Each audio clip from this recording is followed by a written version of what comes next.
तारानायक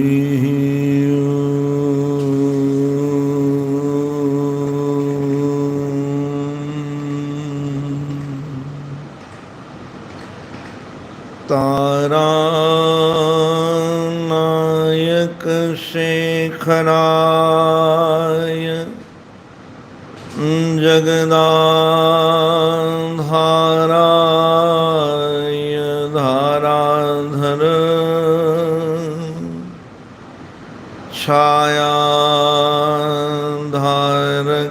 कंधराय गिरिजा संगैक श्रृंगारिणे नद्य शेखरिणे दृशातिलकिने नारायणे नास्त्रिणे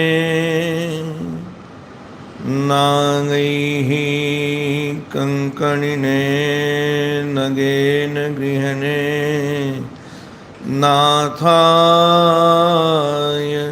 श्रेयन्नति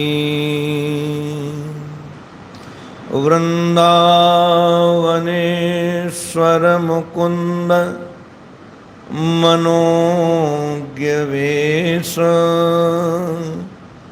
बंसी विभूषित कराम्बुज पद्मनेत्र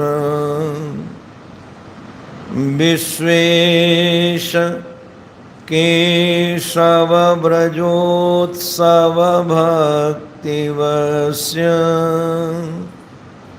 देवेश पाण्डवपते मम देहि दास्यम्। ॐ नमः श्री परमहंसास्वादित चरणकमलचिन्मकरन्दाय भक्तजनमानस निवासाय श्रीरामचन्द्राय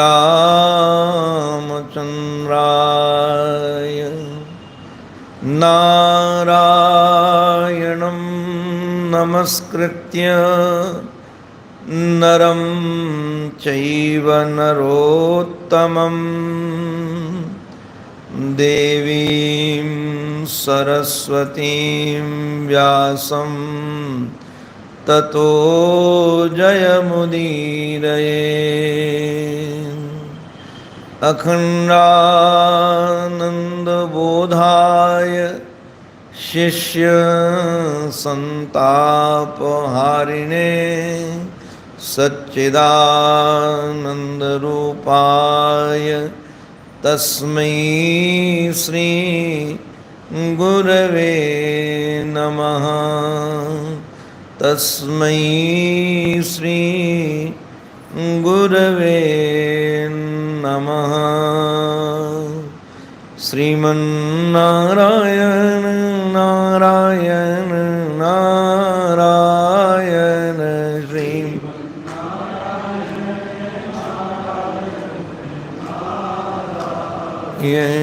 श्रीमन्नारायण नारायण नारायण श्रीमन्नारायण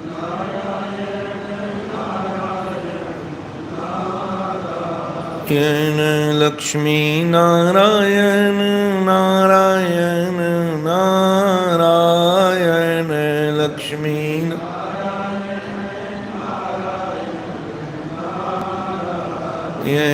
लक्ष्मीनारायण नारायण नारायण लक्ष्मीनारायण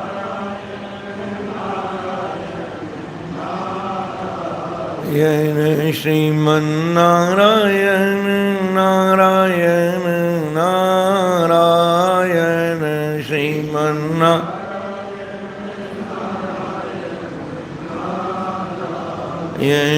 सद्गुरु नारायण नारायण नारायण सद्गुरु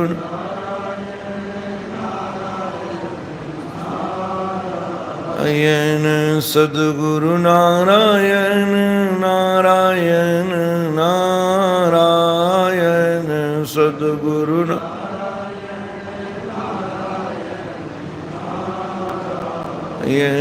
श्रीमन्नारायण नारायण नारायण श्रीमन्नारायण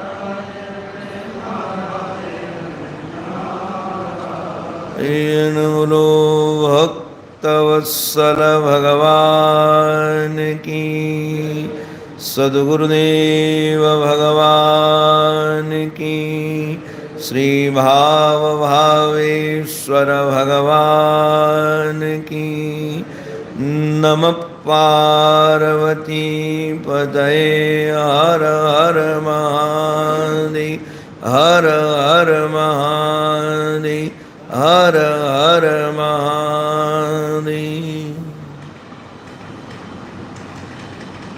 जीवन धन जीवन सर्वस्व आराध्य श्री सद्गुरुदेव भगवान के श्री महाराज श्री के युगल पावन पवित्र चरणारविंदों में साष्टांग प्रणिपात। परमादरणीय पूज्य श्री डॉक्टर स्वामी जी महाराज, परमादरणीय पूज्य स्वामी श्री महेशानंद जी महाराज, पूज्य श्री सेवानंद जी महाराज, पूज्य श्री ब्रह्मचारी जी, पूज्य संत वृंद, पूज्य विद्वत वृंद, भूदेव वृंद, भगवान की कथा से, भगवान के नाम धाम से, भगवान के भक्तों से अनुराग रखने वाले भक्त वृंद एवं मातृशक्ति, आप सबके रूप में अपने आराध्य की ही अनेकानेक आकृतियों का दर्शन करता हुआ आप सबके भी पावन चरणों में मैं बारंबार वंदन करता हूँ। हमारे नंदनंदन यशोदानंदन श्री कृष्णचंद्र ने श्री उद्धव जी महाराज को बताया कि गुण दोष में दृष्टि रखना ही सबसे बड़ा दोष है और इन दोनों को छोड़ करके भगवत दृष्टि रखना ही गुण है। उद्धव जी महाराज को लगा कि वेद में तो विधि और निषेध का दोनों का वर्णन है और वेद तो स्वयं भगवान का ही स्वरूप है। भगवान ने ही विधि का वर्णन किया है, भगवान ने ही निषेध का वर्णन किया है, अर्थात भगवान ही गुण का वर्णन कर रहे हैं, भगवान ही दोष का वर्णन कर रहे हैं और कह रहे हैं कि इन पर दृष्टि मत रखो। तो ये कारण क्या है इसका? जब प्रश्न पूछा तब भगवान ने कहा कि हमने ही जीव के कल्याण के लिए 3 योग बनाए हैं, ज्ञान योग, कर्म योग और भक्ति योग। अच्छा, इस तीनों के अधिकारी अलग अलग हैं। वैसे तो सर्वश्रेष्ठ दृष्टि तो यही है कि गुण दोष से दृष्टि हटा ली जाए, आत्म तत्व का, ब्रह्म तत्व का ही दर्शन करना है। किंतु यहाँ तक वृत्ति पहुँचे उसके लिए अधिकार की आवश्यकता है। तो इसका अधिकारी कौन है? बोले निर्विण्णानाम ज्ञान योगो न्यासिनाम यह कर्मसु। जो वैराग्यशाली है कर्म से और कर्म के फल से, दोनों से वैराग्य। वैराग्य माने दुख वृद्धि। देखो, वैराग्य हम किससे करते हैं? जो दुख देता है। तो यदि हमारी दुख बुद्धि होगी, किससे दुख मिलेगा, तो निश्चित रूप से उससे वैराग्य हो जाएगा। जहाँ सुख की कामना होती उससे राग होता है, और जहाँ दुख मिलने की आशा होती उससे वैराग्य होता है। तो वही सन्यासी, न्यासी, वैराग्यशाली ही ज्ञान योग का अधिकारी है। किंतु अभी विषयों से वैराग्य नहीं है और विषयों के फल से भी वैराग्य नहीं है। तो तेषु निर्विण्ण चित्तानाम कर्मस्तु कामिनाम, उसके लिए कर्मयोग चाहिए। किंतु कल मैंने श्रीधर स्वामी की बात रखी थी, ये कर्मयोग में इसमें भी ध्यान रखना है, कर्म करते करते कर्म के फल की अभिलाषा का त्याग ही करना है। निष्काम कर्म, सकाम कर्म योग नहीं बनेगा, निष्काम कर्म योग बनेगा। तो निष्काम कर्म के अधिकारी वो लोग हैं जिनको अभी संसार के विषयों से, कर्म से, कर्म के फल से दुख भाव नहीं है, वैराग्य नहीं है। उसको निश्चित रूप से कर्म करना चाहिए। यदृच्छया मत कथादौ जास श्रद्धास्तु यपुमान। यदृच्छया, यदृच्छया का अर्थ क्या है? श्रीधर स्वामी पाद लिखते हैं, केनापि भाग्योदयेन, उसमें कोई भी संयोग बन जाए, भाग्योदय मिल जाए। और सचमुच में धन का फल सत्संग नहीं है, या धन से भाग्योदय नहीं है, सत्संग से भाग्योदय है। तो यदि सत्संग मिल जाए किसी भी कारण से, तो समझो कि भाग्योदय हो गया। आश्रम मिल जाए, मान मिल जाए, प्रतिष्ठा मिल जाए, इससे भाग्योदय नहीं है। भाग्योदय है जिसे सत्संग मिल जाए। सच में अब भारत में ही इस समय तो 130 या 35 करोड़ जनसंख्या है। अब इतनी जनसंख्या में कितने लोगों को सत्संग मिला है? उपलब्धि नहीं है। अच्छा, तीर्थ में रह करके भी कितने लोगों को सत्संग मिल रहा है?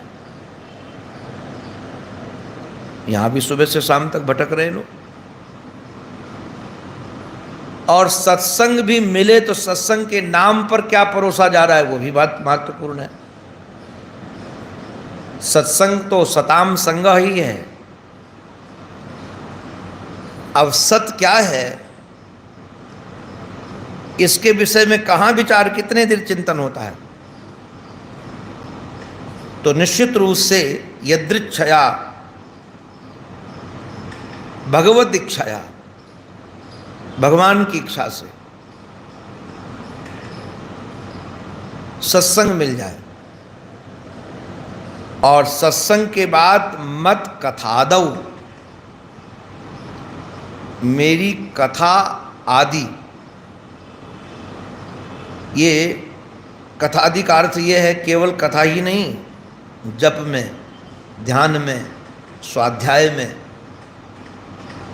हमारी श्रद्धा उत्पन्न हो जाए। वो कथा तो कई बार मिलती है, तो क्या कथा में श्रद्धा हो पाती है पूर्ण रूप से? नौदा भक्ति में प्रथम भगति संतन कर संगा, दूसर रति मम कथा प्रसंगा। ये रति, कथा में प्रीति, कथा में प्रीति, कथा मिल जाए किंतु कथा में प्रीति हो, अथवा सत्संग मिल जाए तो सत्संग में श्रद्धा हो। कई लोगों को सत्संग मिलता है किंतु सत्संग पर श्रद्धा नहीं होती। हम लोगों को ही नहीं थी। अपने तो परिस्थिति की वजह से सुनते थे।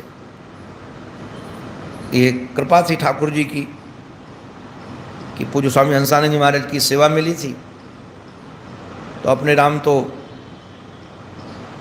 गंगा किनारे उनका बागंबर बिछा देते थे और लोग गंगा किनारे बैठकर, जहाँ महाराज जी मंगलाचरण प्रारंभ किए तो अपने तो गंगा किनारे खेलने चले जाते थे, किंतु ठाकुर जी की कृपा गुरुदेव की, उन्होंने देखा कि मैं कथा में सत्संग में नहीं रहता हूँ,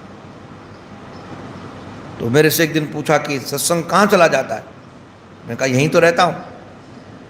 अच्छा, जैसे वो लास्ट में धर्म की जय हो अधर्म का नाश हो बोलते थे, जैसे धर्म की जय हो अधर्म का नाश सुनाई पड़ता दौड़ के आ जाता था और बैठ जाता था सन्मुख, और बैठ करके जो फल चढ़ते थे, माल चढ़ता था, पैसा रुपया सब उठा के ले जाता था। सेवा थी। कई बार स्वामी जी बैठ जाते थे तो पैर दबाने लगता था वहाँ। एक दिन उन्होंने मंगलाचरण करके बाद आँख खोली और देखा कि मैं नदारत हूँ, तो जैसे धर्म की जय अधर्म का नाश हो बोले, दौड़ के आ गया। महर्षि पैर फैला लिए, सब भगत लोग चले गए तो अपने पैर दबा रहे थे। पैर दबा रहे थे तो पूछे कि क्यों रे, कथा में सत्संग में कहाँ था। तो पहला अभ्यास बोले यहीं तो था। तो महाराज जी ने एक लात मारी, पैर दबा रहे थे जिस पर दूसरे वाले से एक लात मारी, रेत में जाकर गिरे और कहा कि मूर्खानंद झूठ बोलता है। और फिर बड़े प्रेम से स्नेह से कहा कि बेटा, हमारी सेवा का फल है सत्संग, तुम सब छोड़कर यहाँ पड़े हो और सत्संग नहीं करते हो। तो मैंने कहा मुझे तो कुछ समझ में आता नहीं, आप क्या बोलते हो, और हमारा मन भी नहीं लगता है। दुखी भी था। उन्होंने कहा कि कोई बात नहीं है, दवा स्वास्थ्य की दृष्टि से नहीं खाई जाती है, स्वास्थ्य की दृष्टि से खाई जाती है। दवा में स्वाद मत देखो। अगर दवा में कोई स्वाद देखने लगे कि मीठी है कि कड़वी है, तो स्वास्थ्य लाभ नहीं मिलेगा। और बोले सुना करो, सुनते सुनते समझ में आने लगेगा, सुनते सुनते समझ में आने लगेगा। तो आज इस श्लोक की टीका जब देख रहा था, यदृच्छया केनापि भाग्योदयेन, भगवत इच्छा से या किसी कारण से, तो मुझे वो स्मरण आ गया कि ये भाग्योदय ही था कि सेवा मिले और सत्संग मिले, और ऐसी उनकी करुणा की सत्संग में लगाएं। उस समय मैं सोचता था कि पता नहीं क्यों सत्संग में लगा कहते हैं बैठो, मैं तो सब काम करता हूँ, इतनी देर अगर छुट्टी मिल जाए तो क्या दिक्कत है, और इससे हमारा क्या लेना देना। क्योंकि हमको तो एक महात्मा ने उनकी सेवा में लगाया था। हमको तो पूज्य स्वामी हंसानंद महाराज की सेवा में एक महापुरुष ने, जिनके हॉस्टल में विद्यालय में पढ़ता था, उन्होंने लगाया था। तो मुझे लगा था उन्होंने लगाया, हमारा तो सेवा करना काम है। तो कथा भी सुनने को मिले, किंतु उसमें श्रद्धा हो जाए। श्रद्धास्तु यः पुमान्,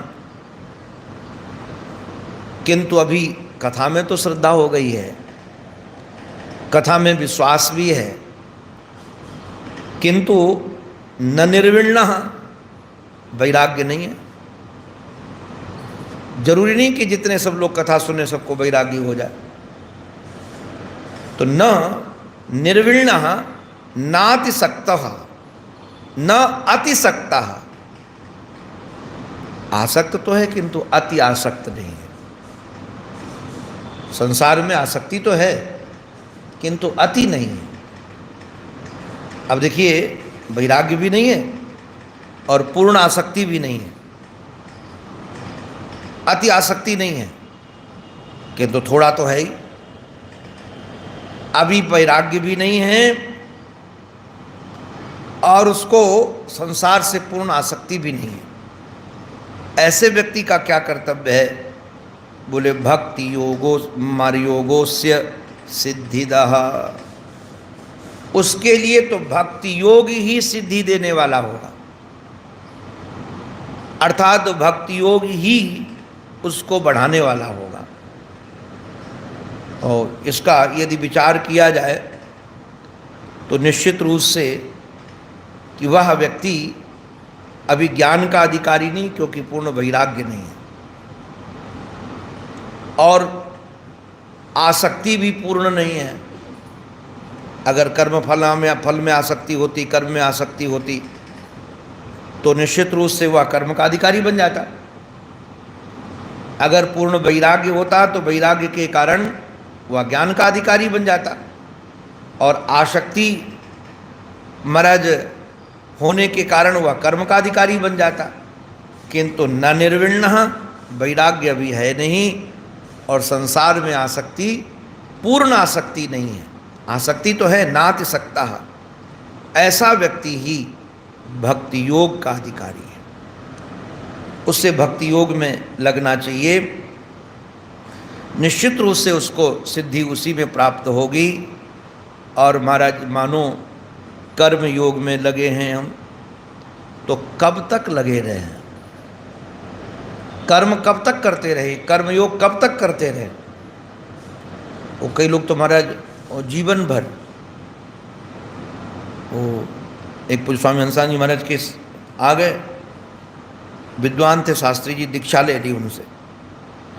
दीक्षा लेकर सन्यास की दीक्षा ली, वृद्ध थे, किंतु तब भी महाराज सुबह से वो संध्या वंदन करें, दोपहर में संध्या वंदन करें, शाम को भी संध्या वंदन करें, संध्या वंदन ही में लगे रहे। और कई बार वो संध्या वंदन के चक्कर में महाराज जी का सत्संग भी छूट जाता था। तो एक दिन महाराज जी ने बुलाया और बुला करके कहा, शास्त्री जी संक्षेप में किया करो और सत्संग पर जोर दिया करो। अब तुमने संन्यास ले लिया है। तो हमको लगा कि संन्यास ले तो भजन तो करते ही हैं, किंतु वो संन्यास का अभिप्राय ये नहीं कि संध्या वंदन में लगे हो, वो पूर्वाभ्यास है। जो जिसमें लगा रहता है ना, वो पूर्वाभ्यास है। वो जल्दी पूर्वाभ्यास छूटता नहीं, अभ्यास बड़ा प्रबल होता है महाराज, इतना प्रबल होता है। और जितने दिन ज़्यादा अभ्यास हो जाए कर्म का, अपने लोग, हमको लगता है कम से कम 20 साल तो हमने शायद यज्ञोपवीत पहना होगा, 20 से कहो ज़्यादा ही पहना हो। 12-13 वर्ष में यज्ञोपवीत हो गया था। उसके बाद संन्यास लेने तक यज्ञोपवीत था ही। अभी वर्षों हो गए, 14-15 साल हो रहे संन्यास लिए हुए। दीक्षा संन्यास की 9 में या 10 में ली थी, किंतु कई बार निद्रा में होते हैं, लक्षणकात जाते हैं तो यज्ञोपवीत खोजते हैं। अभी भी वो यज्ञोपवीत खोजते, कहाँ चला गया, कहाँ चला गया, क्योंकि यज्ञोपवीत चढ़ाना होता था कान में। फिर कई बार लगता है गया कहाँ भाई। फिर बाद में आता है कि हम संन्यास ले लिए, यज्ञोपवीत है ही नहीं, संन्यास हो गए। तो हमने कहा इतना इतना अभ्यास है। देखिए 15 वर्ष लगभग हो गए और उसका प्रयोजन है ही नहीं, उसका तो त्याग हो गया। किंतु तब भी वो पूर्वाभ्यास होने के कारण वो कर्म में रुचि है, अभ्यास में हो गया। तो कहते कर्म तक कर्म करें। तो भगवान श्री उद्धव को कह रहे हैं, तावत कर्माणि कुर्वीत न निर्विद्येत यावता। कर्म कब तक करना है? जब तक वैराग्य न हो जाए, दुख बुद्धि इसमें न हो जाए। ये महाराज विधि निषेध में कब तक रहना है? कर्म के संबंध में जितने भी विधि निषेध हैं उनके अनुसार कब तक चलना है कि ये किया जाए, ये न किया जाए, इतनी बार मिट्टी से हाथ धोया जाए, इतनी बार दंत धावन के बाद महाराज कुल्ला किया जाए। विधियाँ बड़ी लंबी हैं, आपको क्या कहें। सदाचार का तो पुराणों में इतना वर्णन है कि इतना वर्णन है कुछ पूछो नहीं। कई बार तो व्यक्ति घबरा जाएगा। अग्नि पुराण अभी पढ़ रहा था, कितने कितने अध्यायों में इसी का वर्णन है, सदाचार का। कि स्नान के बाद कितने बार हाथ धोना है, अपने भोजन के बाद कितने बार धोना है, पहले कितनी बार धोना, उसकी गिनती है। अब ये कब तक करता रहे व्यक्ति भी? बोले तावत कर्माणि कुर्वीत न निर्विद्येत यावता मत कथा श्रवणादौ वा श्रद्धा यावन्न जायते। जब तक मेरी कथा में, मेरे श्रवण, महाराज आदो माने आदि, जप में, ध्यान में, पूजन में, जब तक पूर्ण श्रद्धा न हो जाए। यदि हो जाए तो हमारा यावन न जाए थे, जब तक श्रद्धा न हो जाए तब तक उसमें लगा रहे। और वैसे आपको क्या कहें, इधर जब रुचि बढ़ जाती है तो सत्संग में रुचि बढ़ जाती है तो कर्मकांड अपने आप शिथिल हो जाता है। हम लोग स्वयं अनुभव करते हैं, वो अपने आप धीरे धीरे रुचि क्षीण होती जाती है। रुचि क्षीण हो जाती है कि अब ये इसका प्रयोजन नहीं, इसका प्रयोजन नहीं, अपने आप छूट जाता है। इसलिए यहाँ तो वर्णन है तावत कर्माणि कुर्वीत, ये जो सविधि कर्मयोग है तभी तक करना है महाराज जब तक वैराग्य उत्पन्न न हो जाए। और ये वैराग्य उत्पन्न कर, अच्छा केवल कर्म से कर्म करते वैराग्य नहीं होगा। अगर वैराग्य बिना सत्संग के, बिना विवेक के होता तो किसी को भी हो जाता। लोग सोचते हैं कि अपने आप वैराग्य हो जाएगा। रामचरितमानस में वर्णन है, भवन बसत भा चौथपन होई न विषय विराग। आप चौथापन, मनु जैसे राजा को जी, मनु जैसे राजा को चतुर्थ अवस्था आ गई, कोई सामान्य नहीं ना। बरबस राज नृपहि सुत दीना, देना नहीं चाहते थे। मन जब अच्छा वैराग्य नहीं होता तब तक छूटता नहीं, वो डर लगता है।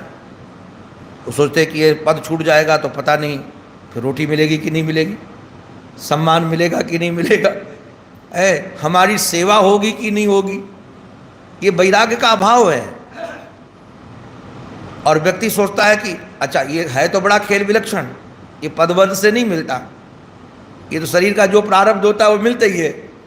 हमने देखा है कि एकदम गंगा किनारे लोग पड़े, बचपन से साधुओं को देखे, एक चेला नहीं है, भिक्षा मांग कर ला रहे हैं। और वृद्धावस्था आई तो कहाँ से भगत जी आ गए और खूब सेवा कर रहे, और समाधि के बाद चले गए, कहाँ से आए थे कुछ पता ही नहीं है। तो ये तो शरीर का प्रारब्ध है। किंतु वैराग्य के अभाव में लगता है कि स्थान देगा सुख, व्यक्ति देगा सुख, या परिवारी जन, अरे कितने लोग परिवार में होते हैं, अगर शरीर का सुख नहीं है तो कोई सुख नहीं देता। तो इसलिए अपने आप यदि व्यक्ति को लग जाए कि हमको वैराग्य हो जाएगा तो ये भ्रांति है। वैराग्य तभी होगा जब भगवान की कथा में रुचि हो, विचार करेगा ना, वो कथा सुनेगा, भजन करेगा, तो भजन कथा से भरोसा बढ़ेगा। जैसे आदो में जो ना निश्चित रूप से जब भी कर रहा होगा सही ढंग से तो भगवान पर भरोसा बढ़ेगा। और जैसे जैसे भगवान पर भरोसा बढ़ेगा तो व्यवस्थाओं से आस्था मिट जाएगा, और जैसे आस्था बढ़ेगी तो अपने आप वैराग्य हो जाएगा। इस प्रकार से भगवान यहाँ वर्णन कर रहे हैं, स्वधर्मस्थो यजन यज्ञैहि अनासि काम उद्धव। हे उद्धव, यहाँ संबोधन कर रहे हैं। उद्धव में निश्चित रूप से धव तो है ही है, यज्ञ तो है ही है। अपने स्वधर्म के आधार पर यजन यज्ञैहि, जो उसका स्वधर्म है, स्वधर्मस्थ अनासि काम, अब वह करे तो सही। कर्मयोगिनो हो ज्ञान भक्ति भूमिका आरोह प्रकार माह। सीधे स्वामी जी महाराज कहते हैं कि ज्ञान की भूमिका में चढ़ने का ये जो क्रम है, कर्मयोगिनो ज्ञान भक्ति भूमिका आरोह प्रकार माह। भक्ति में और ज्ञान में कर्मयोग से कैसे ऊपर उठा जाए उसकी चर्चा करते हैं। स्वधर्मस्थ इति, अपने धर्म का पालन करता हुआ। अब ये स्वधर्म का निर्धारण, आप पहले तो ये निश्चित करें कि ब्रह्मचारी हैं, गृहस्थ है, सन्यासी हैं, वानप्रस्थी हैं, अथवा आप ब्राह्मण क्षत्रिय वैश्य शूद्र हैं। आपने अपने को जो जिस वर्णाश्रम व्यवस्था में है उसके आधार पर विधि निषेध है, उसके आधार पर। मैं तो कई बार देखता हूँ जो ब्रह्मचारी का धर्म है वह गृहस्थ के लिए अधर्म है, और जो गृहस्थ का धर्म है वो ब्रह्मचारी और सन्यासी वानप्रस्थी के लिए अधर्म है। सबके लिए एक जैसे नहीं हो सकता है। अब जो ब्राह्मण के लिए कर्तव्य है, ब्राह्मण के लिए कर्तव्य है वो क्षत्रिय, वैश्य और शूद्र आदि के लिए अधर्म है वो, और ब्राह्मण के लिए कर्तव्य। इसमें सप्तम स्कंद बहुत सहयोगी है। सप्तम स्कंद का एक बार मन है कि हाँ चिंतन करेंगे, क्योंकि हमने तो टीका से तो उसको पढ़ा, क्योंकि हमको लगा कि जब भगवान महर्षि ने भिक्षुक शंकरानंद जी महाराज को सुनाया और वो रीझे तो इसमें कुछ होगा सप्तम स्कंद में। हमको तो पहले ऐसा लगता था कि सप्तम स्कंद प्रहलाद जी का चरित्र है और उसी दृष्टि से निकल जाए, किंतु जो 5 अध्याय लास्ट के तो गजब के हैं।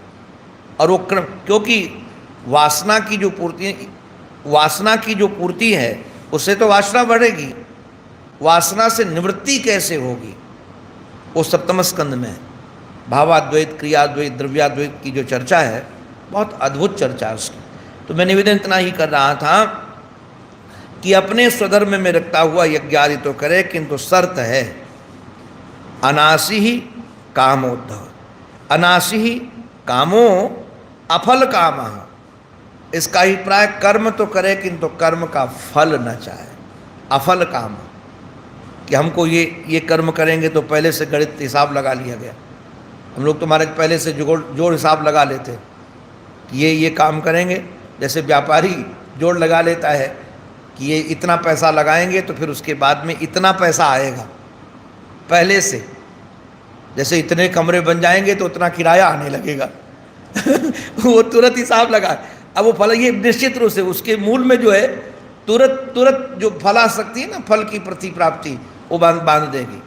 तो कर्म तो करना है, किंतु कर्म करने के पीछे निश्चित रूप से अनासी काम है उद्धव न याति स्वर्ग नरकौ यद यन्न समाचरेत। भले ही वह कर्म कर रहा है तो वो स्वर्ग नहीं जाएगा, अर्थात उसको स्वर्ग की प्राप्ति, फल की प्राप्ति नहीं होगी। ये जो स्वधर्म का पालन अनासी काम हो करके यदि करेगा तो निश्चित रूप से इससे वैराग्य होगा। मैं आज विचार कर रहा था कि जो लोग धर्म का पालन कर रहे हैं किंतु वैराग्य क्यों नहीं हो रहा है, मैं कई बार सोचता हूँ। तो आज हमारी दृष्टि गई इस पर। उसका कारण ये है कि धर्म तो कर रहे हैं किंतु धर्म में निष्कामता नहीं है, कामना वाला धर्म है। और यदि निष्काम का तो निश्चित रूप से वैराग्य होगा ही होगा, कोई माई का लाल रोक नहीं सकता है, निश्चित रूप से वैराग्य होगा। यदि वैराग्य नहीं हो रहा है तो निश्चित रूप से हमारे कर्म करने में कहीं न कहीं चूक है, कहीं न कहीं त्रुटि है। मैं कई बार इस पर विचार करता हूँ कि जैसे पहले हम लोग जब पढ़ते थे ना तो अंग गणित, बीज गणित, रेखा गणित 3 गणित पढ़ाते थे, और उन गणित की पुस्तकों के पीछे सब प्रश्न के उत्तर लिखे होते थे। तो अपने तो नकलची थे, वो देख लेते थे उत्तर और वही लिख दिया, सवाल लगाए नहीं, तो पिटाई हुई।